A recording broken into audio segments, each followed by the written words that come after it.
ಈ ಕತೆ ಬಂದು ತುಂಬಾ ಬುದ್ಧಿವಂತ ಆಗಿರೋ ಸುಮನ್ ಬಗ್ಗೆ. ಅವನ್ಗೆ ಅಂತ ಈ ಪ್ರಪಂಚದಲ್ಲಿ ಯಾರೂ ಇಲ್ಲ. ಹಾಗಾಗಿ ಊರಲ್ಲಿರೋ ಯಾವುದೋ ಒಂದು ಡಾಬಾದಲ್ಲಿ ಅವನ್ ಕೆಲಸ ಮಾಡ್ಕೊಂಡು ಅವನ್ ಜೀವನ ನಡೆಸ್ತಾ ಇದ್ದ. ಸುಮನು ತುಂಬಾನೇ ಬಡವ, ಆದ್ರೆ ಮನ್ಸು ತುಂಬಾ ಒಳ್ಳೇದು. ಅವನ್ ಪ್ರತಿದಿನ ತಾನ್ ತಿನ್ನೋ ಊಟದಲ್ಲಿ ಒಂದ್ ತುತ್ತು ಅವನ್ ಫ್ರೆಂಡ್ ಆಗಿರೋ ಮೀನಿಗೆ ತಂದು ಹಾಕ್ತಿದ್ದ. ಹೇಗಿದ್ಯಾ ಗೆಳೆಯ?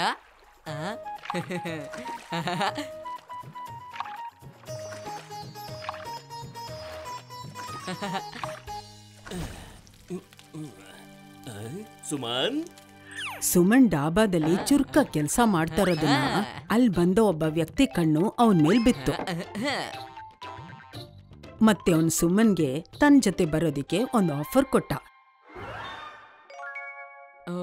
ನಾನು ಏನ್ ಮಾಡ್ಬೇಕಾಗುತ್ತೆ? ಒಂದ್ 40 ದಿನ ಆರಾಮಾಗಿರ್ಬೇಕು, ಮತ್ತೆ ಹೊಟ್ಟೆ ತುಂಬಾ ತಿನ್ಕೊಂಡಿರ್ಬೇಕು, ಮತ್ತೆ 41ನೇ ದಿನ ಒಂದ್ ಸ್ವಲ್ಪ ಹೊತ್ತು ಕೆಲಸ ಮಾಡ್ಬೇಕಷ್ಟೇ.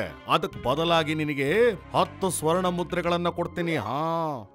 ಒಂದು ಕೆಲ್ಸಕ್ ಮುಂಚೆ 9 ಕೆಲ್ಸ ಆದ್ಮೇಲೆ ಹೇಳು, ಹೇಗನಿಸ್ತು ಈ ಕೆಲಸ ನಿನಗೆ? ಆ ಆಫರ್ ಕೇಳಿದ ತಕ್ಷಣ ಸುಮನ್ ಅಲ್ಲೇ ಕಳೆದು ಹೋಗ್ಬಿಡ್ತಾನೆ. ಆ ಕ್ಷಣ ಸುಮನ್ ಡಾಬಾ ಕೆಲ್ಸ ಬಿಟ್ಟು ಚಂಟು ಜೊತೆ ಹೊರಟೋಗ್ತಾನೆ.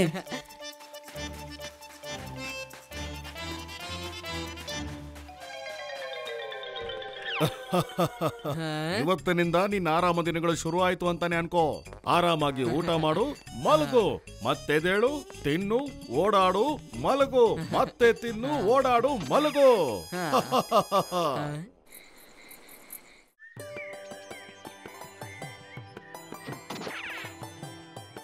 ಒಂದು ದಿನ ಪೂರ್ತಿ ಆಯ್ತು.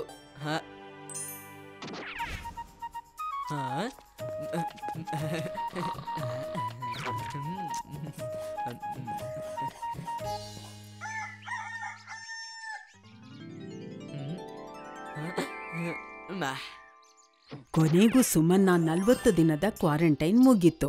ಈಗ ಕೆಲ್ಸ ಮಾಡೋಂತ ದಿನ ಅಂದ್ರೆ 41ನೇ ದಿನ ಬಂತು. ಕೊಟ್ಟಿರೋ ಮಾತಿನ ಪ್ರಕಾರ ಚಂಟು ಕೆಲ್ಸ ಕೊಡೋಕ್ ಮುಂಚೆನೆ ಒಂದು ಚಿನ್ನದ ನಾಣ್ಯನ ಸುಮನು ಕೊಟ್ಟು ಅವನ್ ಜೊತೆ ಕರ್ಕೊಂಡ್ ಹೋಗ್ತಾನೆ. ಹಾಗೆ ನಡೀತಾ ನಡೀತಾ ಒಂದು ದಟ್ಟ ಕಾಡಿನ ಪಕ್ಕ ಒಂದು ಬೆಟ್ಟದ ಮೇಲೆ ಹೋಗ್ತಾರೆ. ಅದ್ರ ಪಕ್ಕದಲ್ಲಿ ಒಂದು ದೊಡ್ಡ ನದಿ ಹರಿತಾ ಇರುತ್ತೆ. ಈ ಕಾಡಿನ ಹಣ್ಣು ತುಂಬಾನೇ ಬೆಲೆ ಬಾಳುವಂತದ್ದು. ನಾನಿಲ್ಲಿಂದ ತುಂಬಾ ಹಣ್ಣುಗಳನ್ನ ತಗೊಂಡ್ ಹೋಗ್ಬೇಕು ಅಂತಿದೀನಿ. ಆದ್ರೆ ಈ ಚೀಲದಲ್ಲಿ ಎಷ್ಟು ಹಣ್ಣು ತುಂಬುತ್ತೆ ನನಗಂತೂ ಗೊತ್ತಿಲ್ಲ. ಅದಕ್ಕೆ ಒಂದ್ಸಲ ಪ್ರಯೋಗ ಮಾಡೋದಕ್ಕೆ ನೀನ್ ಇದ್ರೊಳಗಡೆ ಕೂತ್ ನೋಡ್ತೀಯಾ? ಅದರಿಂದ ಈ ಚೀಲ ಎಷ್ಟು ಭಾರ ಆಗತ್ತೆ ಅಂತ ನನಗೆ ಆವಾಗ ಗೊತ್ತಾಗತ್ತೆ. ಖಂಡಿತವಾಗ್ಲು.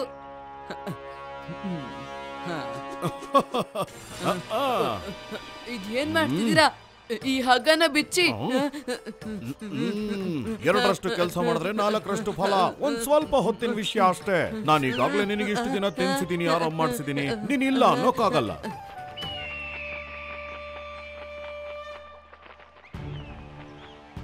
ಅಯ್ಯೋ, ನನ್ನನ್ ಬಿಡ್ಸಿ. ಇದೇನ್ ಮಾಡ್ತಿದ್ದೀರಾ ನೀವು? ಕಾಪಾಡಿ, ಕಾಪಾಡಿ, ಕಾಪಾಡಿ. ಶಬ್ಬಾಷ್. ಯಾರಾದ್ರೂ ಕಾಪಾಡಿ.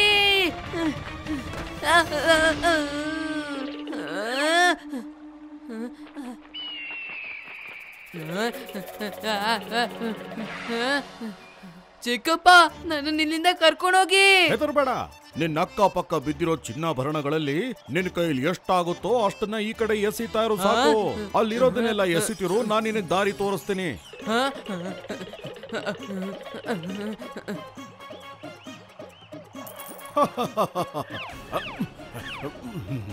ಇವಾಗಾದ್ರೂ ಹೇಳಿ ಚಿಕ್ಕಪ್ಪ. ಮೂರ್ಖ ಬಾಲಕ, ನಿನಗೆ ಅಕ್ಕಪಕ್ಕ ಅಸ್ಥಿಪಂಜರಗಳು ಕಾಣಿಸ್ತಾ ಇಲ್ವಾ? ನಿನಗಿಂತ ಮುಂಚೆ ಎಷ್ಟೋ ಜನ ಹದ್ದುಗಳಿಗೆ ಭೋಜನ ಆಗಿದ್ದಾರೆ. ಈಗ ನಿನ್ನ ಸಮಯ ಬಂದಿದೆ. ಇದೇನ್ ಮಾಡ್ತಿದ್ದೀರಾ ಚಿಕ್ಕಪ್ಪ?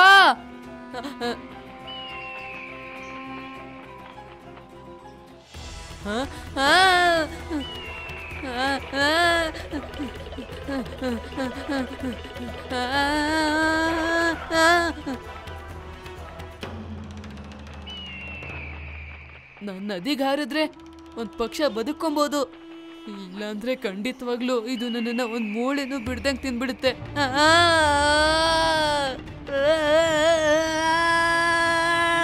ಮಕ್ಳೇ, ಇದ್ಯಾವ ನದಿ ಅಂದ್ರೆ ಸುಮನ್ ಊರಿನ ಪಕ್ಕ ಹರಿತಾ ಇದ್ದಿದ್ದು. ಮತ್ತೆ ನಿಮ್ಗೆಲ್ಲ ಕತೆ ಶುರು ಮಾಡಿದಾಗ ಮೀನಿನ ಬಗ್ಗೆ ಹೇಳಿದ್ ನೆನ್ಪಿದೆ ಅಲ್ವಾ? ಅದೇ ಸುಮನ್ ಊಟ ಹಾಕ್ತಾ ಇದ್ದಿದ್ದು. ಅದೇ ನದಿ ಆಗಿದ್ರೆ ಆ ಮೀನಿನ ಮನೆ ಕೂಡ ಇದೇ ನದಿ ಆಗಿರತ್ತಲ್ವಾ? ಅದು ಸರಿಯಾದ ಸಮಯಕ್ಕೆ ತನ್ನ ಗೆಳೆಯನ್ನ ಕಾಪಾಡೋದಿಕ್ಕೆ ಆ ಮೀನಲ್ಲಿಗೆ ಬಂದೇ ಬಿಡ್ತು.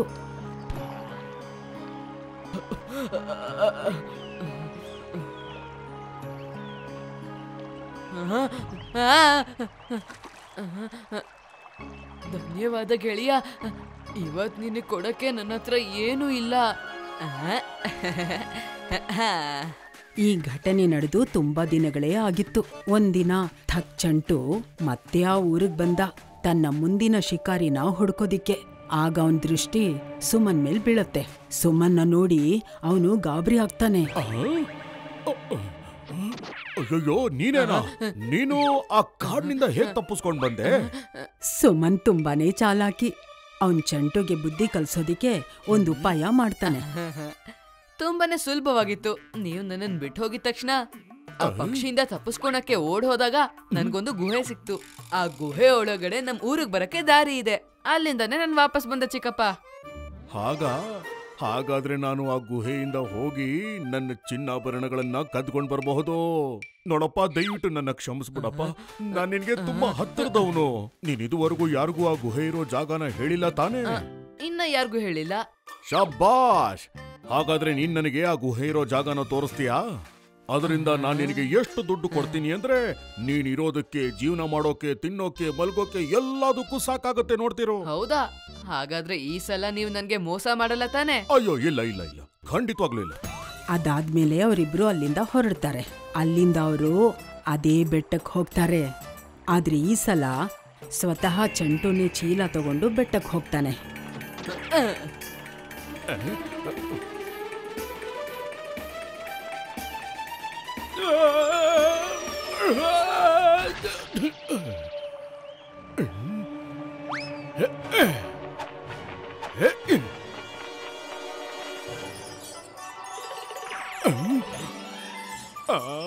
ಅದ್ಭುತವಾಗಿದೆ. ಚಿನ್ನಾಭರಣ,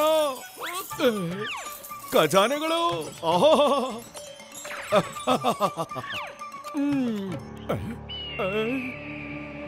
ಆ ಗುಹೆ ಇರೋ ದಾರಿ ಎಲ್ಲಿದ್ಯಪ್ಪ?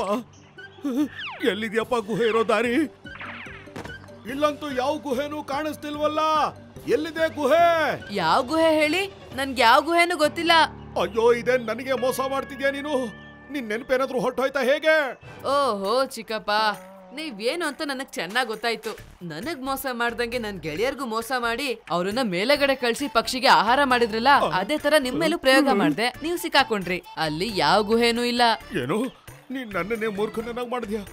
ನಾನ್ ಯಾಕೋ ಆಸೆ ಪಟ್ಟು ನಾನೇ ಬಂದ್ ಸಿಕ್ಕಾಕೊಂಡಲ್ಲಪ್ಪ.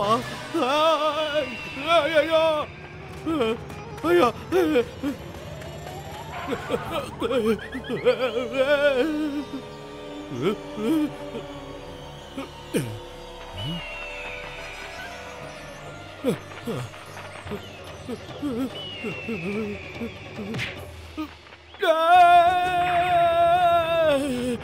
ಕಾಪಾಡಿ!